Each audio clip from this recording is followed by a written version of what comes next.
Bonjour, je m'appelle Henri Landès et je souhaite la bienvenue de nouveau dans ce projet COP des jeunes, Accord de Provence, une simulation de négociation sur la biodiversité.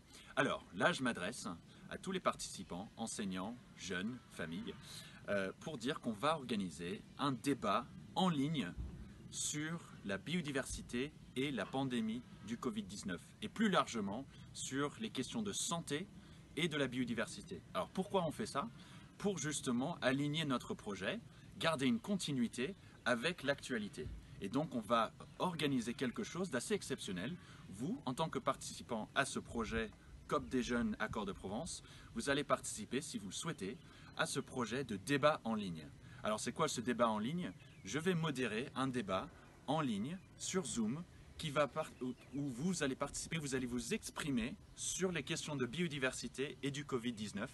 Et la question à laquelle vous devez répondre, la question qui va animer ce débat, c'est: faut-il préserver la biodiversité pour éviter de futures pandémies? Faut-il préserver la biodiversité pour éviter de futures pandémies?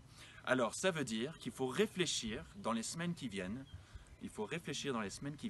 au lien entre la biodiversité et les pandémies, au lien entre la crise de la biodiversité et la crise sanitaire. C'est pas facile, mais il y a plusieurs liens. Et sur cette plateforme, sur landestini.org, simulation de négociation, vous pouvez trouver des ressources pédagogiques, vous pouvez trouver des articles et vous pouvez trouver des informations qui créent ce lien, qui apportent des informations sur ces liens entre biodiversité et la crise du Covid-19 et la crise sanitaire. Alors comment est-ce que vous préparez ce débat? Vous préparez ce débat en faisant deux choses. La première, c'est vous devez répondre à un questionnaire qu'on a élaboré pour vous, qui vous pose plusieurs questions sur c'est quoi une pandémie, qu'est-ce que c'est la répartition, ou plutôt comment s'est répandu le Covid-19. Aussi des questions, excusez-moi, il y a encore une fois mon coq qui est sur la ferme qui me rappelle que je suis entouré par de la biodiversité. D'autres questions sur la biodiversité aussi. La biodiversité, c'est quoi le lien entre les activités humaines qui se réduisent et tout d'un coup on voit un peu plus de biodiversité? Parce que ça c'est le cas pendant cette période de confinement de laquelle nous sortons maintenant. Donc il y a des questions sur les pandémies et des questions sur la biodiversité. Et ensuite il y a quelques questions, on vous invite à les faire avec vos enseignants. Il y a des questions sur quelles solutions apporter pour à la fois préserver la biodiversité et lutter contre les pandémies. Et donc ce questionnaire, c'est un exercice de préparation à ce débat qui est très important et on vous invite à le faire. La deuxième chose à faire pour préparer ce débat, c'est vous devez préparer un discours. Oui, un petit discours de 1 à 2 minutes, pas plus. Encore une fois, mon coq Francis aime bien faire ses propres discours. Mais il y a donc un discours à préparer de 1 à 2 minutes. Qu'est-ce que vous devez faire dans ce discours? Écoutez bien, il y a juste 4 choses à faire. 4 choses. La première, c'est expliquer qui vous êtes, qui je suis. Alors encore une fois, vous avez choisi un acteur dans cette simulation de négociation. Vous avez choisi un acteur, soit un pays, soit une entreprise, soit une association, soit une collectivité territoriale. Donc, vous devez dire qui vous êtes. Si moi je suis le Brésil, je dois me présenter comme l'État du Brésil et je suis très heureux d'être dans ce débat sur la pandémie et la préservation de la biodiversité. Vous devez faire une deuxième chose qui est de dire qu'est-ce que vous faites. Si vous êtes une entreprise ou un pays ou une collectivité territoriale, vous devez dire qu'est-ce que c'est mon activité. Eh bien moi, je suis un coq, je fais ça, non, encore une fois. Je suis une entreprise qui s'appelle Techniflore, par exemple. Je suis une entreprise qui travaille dans ce secteur-là, qui fabrique ces produits-là et qui apporte ces services. D'accord? Ensuite, la troisième chose, c'est dire qu'est-ce que je pense, moi, en tant que cet acteur, ce pays, cette association, cette entreprise, sur les liens entre la biodiversité et les pandémies, le Covid-19 par exemple.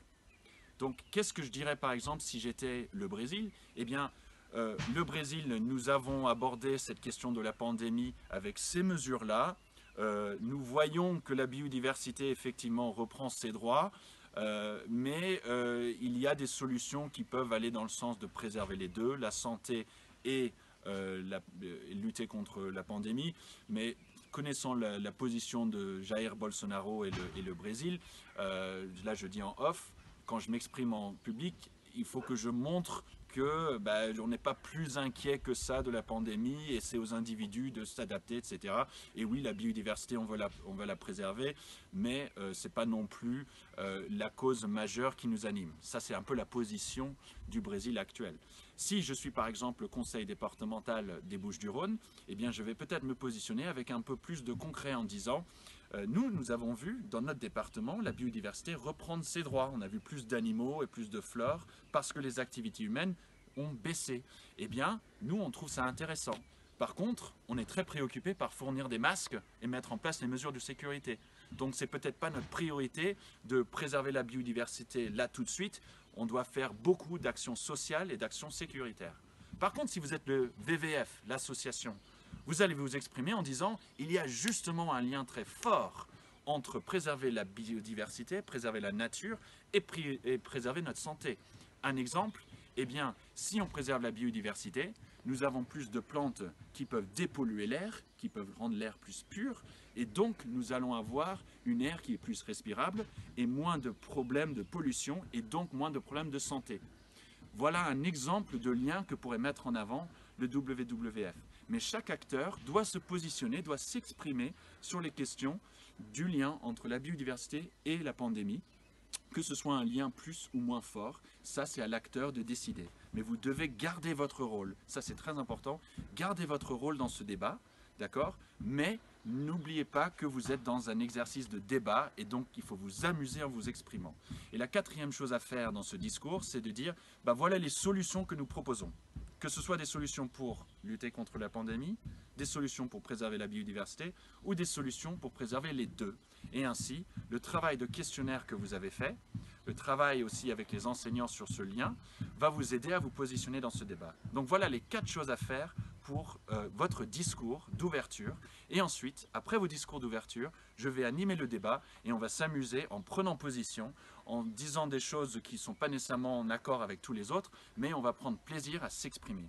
Voilà la modération de ce débat et voilà les consignes. Si vous voulez participer, il faut écrire à moi, Henri, @landestini.org pour dire je veux participer. C'est vos enseignants qui doivent m'écrire, qui disent combien d'élèves participent et quels sont les rôles représentés par ces élèves. Et encore une fois, vous pouvez retrouver toutes les ressources pédagogiques sur cette plateforme, landestini.org, simulation de négociation. Et pour finir, merci de me le rappeler Francis Lecoq, la date de ce débat, c'est le 16 juin et ça sera en ligne. Le 16 juin, en ligne, simulation de débat sur comment éviter de futures pandémies à travers la préservation de la biodiversité. À très bientôt et très très bonne fin de journée à vous. Prenez soin de vous.